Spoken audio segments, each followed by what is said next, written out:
अस्सलाम वालेकुम everyone, welcome back in the learning with Sameena. तो आज का आप टाइटल देख सकते हैं, we are gonna learn conjunction word. और जो हम 4 कंजंक्शन वर्ड पढ़ने जा रहे हैं, सीखने जा रहे हैं, those are as long as far as well and as soon as. तो हम इन चारों को यूज करने का तरीका देखते हैं। तो let's start without wasting your time. So first we have is as long as. ये 4 तरीकों से यूज होता है। सबसे पहले मैं आपको बताती हूँ कि कैसे यूज होता है। As long as period of time के लिए यूज होता है, लेकिन 4 तरीके हैं जैसे मैंने आपको पहले बताया, तो ईच वन ऑफ देम से गो थ्रू होते हैं। सबसे पहला जो होता है वो होता है एज इफ के तौर पे यूज करना हो, जिसको हम उर्दू में कहते हैं अगर। इसकी एक एग्जांपल है, जैसे मैं आपको देती हूँ कि मैं आपको बोलूँ कि अगर तुम मेरी इंग्लिश वीडियोस देखोगे तो तुम बहुत कुछ सीखोगे।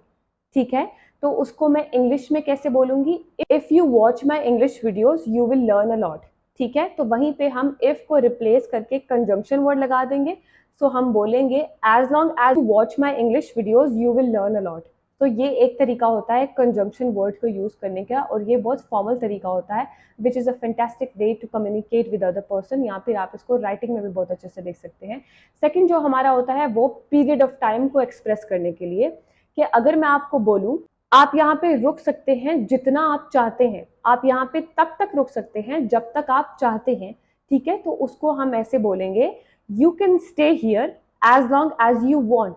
यहाँ पे हमने पीरियड ऑफ टाइम के डिस्कस किया है कि पीरियड ऑफ टाइम के लिए कि जितना आप मर्जी रुकना चाहे हो, तो वो पीरियड ऑफ टाइम है। तो you can stay here as long as you want. So this is another way of using it. Moving on, we have our third way, which is अगर आप यूज करें इसको रिक्वायरमेंट के तरीके पे। जैसे मैं अगर आपको बोलूं कि आप यहाँ पे रुक सकते हैं अगर आप ज्यादा पे करेंगे। ठीक है, so you can stay here as long as you pay more. Okay, you can take my classes as long as you pay me. ठीक है, आप मेरी क्लासेस ले सकते हैं अगर आप पे करेंगे। तो you can take my classes और you can stay here as long as you pay me और as long as you pay more. Okay, तो इस तरह हम एज लॉन्ग एज को भी यूज कर सकते हैं। लास्टली एज लॉन्ग एज को हम कैसे यूज कर सकते हैं, I am gonna tell you. और वो होता है to compare length. Compare length में क्या बोला हूं कि मैं बोलूं कि मेरा जो ये हाथ है वो उतना ही लंबा है जितना ये हाथ है। तो हम इसको इंग्लिश में कैसे बोलेंगे? My right hand is as long as my left hand. ठीक है, तो this is another way to use as long as. मैं आपको बड़ी सिंपल तरीके से बता रही हूँ, आई होप यू अंडरस्टूड। अब हम मूव ऑन करते हैं हमारे सेकंड कंजंक्शन की तरफ, which is as far as, जो मेनली 2 तरीकों से यूज होता है। और वो कौन कौन से वर्ड है मैं आपको बताती हूँ। First is when you express extent of something. वो अंडरस्टैंडिंग हो सकती है, नॉलेज हो सकती है।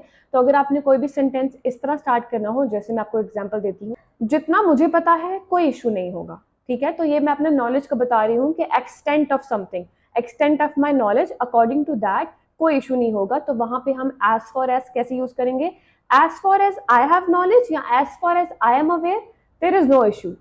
ठीक है, तो इस तरह हम एज फॉर एज को यूज कर सकते हैं। So this was one way to use it. Another way is जब आपने यूज करना हो डिस्टेंस शो करवाने के लिए, टू एक्सप्रेस या टॉक अबाउट डिस्टेंस। जैसे आपने कहना हो कि जहां तक मेरी नजर जा रही थी मुझे कोई फूल नजर नहीं आया, तो यहाँ पे एज फॉर एज लगेगा कि there were no flowers as far as I could see. There were no flowers as far as I could see. So this is another way to use as for as. Okay, so let's move on to the other ones, which are very basic ones, और मैं आपको वो बहुत short form में बताऊंगी ताकि आपको बहुत इजीली समझ आ जाए। तो हमारे पास है as well as।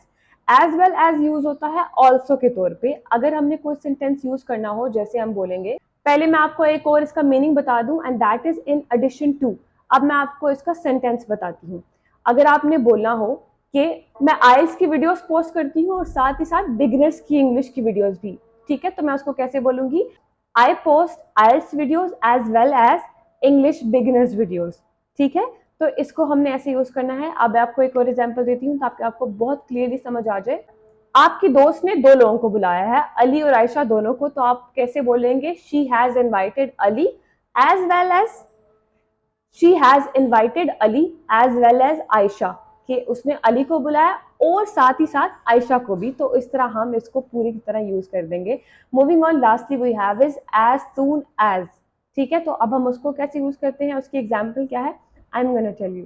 As soon as use होता है कि इमीडिएटली, कि पहुंचते ही, I am gonna do that. ठीक है, ये काम करते ही I am gonna do that. जैसे अगर आप बोले मैं तुम्हें कॉल करूंगा जैसे ही मैं पहुंचा, I will call you as soon as I arrive. ठीक है। अनदर एग्जाम्पल इज जैसे ही मुझे इंफॉर्मेशन मिली मैं तुम्हें बताऊंगी। ठीक है, तो आप कैसे बोलेंगे? As soon as I get information I will tell you. ठीक है, तो this is the way we use it.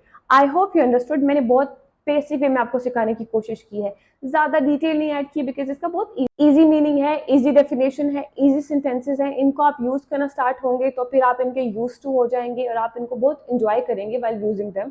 So this was my purpose to tell you कि आपने इसको हवा नहीं बना लेना। Don't think like that. Please be easy.